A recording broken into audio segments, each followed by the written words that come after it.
Video link. David Simmons.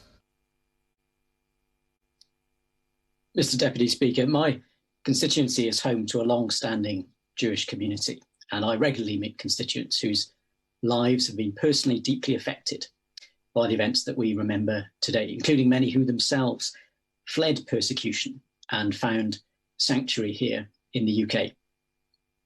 We've heard many examples during this debate where our country has been the light, or tried to be, against genocide and oppression, wherever it has occurred in the world. And I pay a particular tribute to the members of our armed forces who have often been the last defence of those at risk, and all too often first on the scene to provide succour when atrocities occurred, as we heard from the Honourable Member for Beckenham. Mr. Deputy Speaker, my constituents will be first to remind me that this debate is about future action as well as remembrance. The UK is the leading country in Europe for the resettlement of child refugees and continues to play an honourable role in efforts to bring peace and stability to the wider world.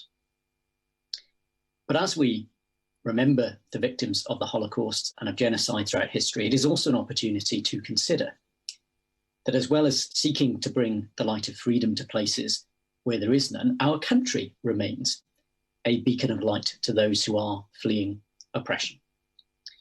The new global resettlement scheme is an opportunity to restate our commitment to the United Kingdom being a place of refuge.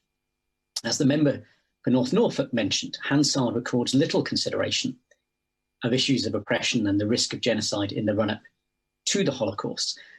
And at a time when we know across the world there is great instability, there is great risk to life and peace, let us all ensure, following this debate today, that we have a genuinely humanitarian approach as we consider the policies that we will need in the future at a time when we are saying collectively, never again.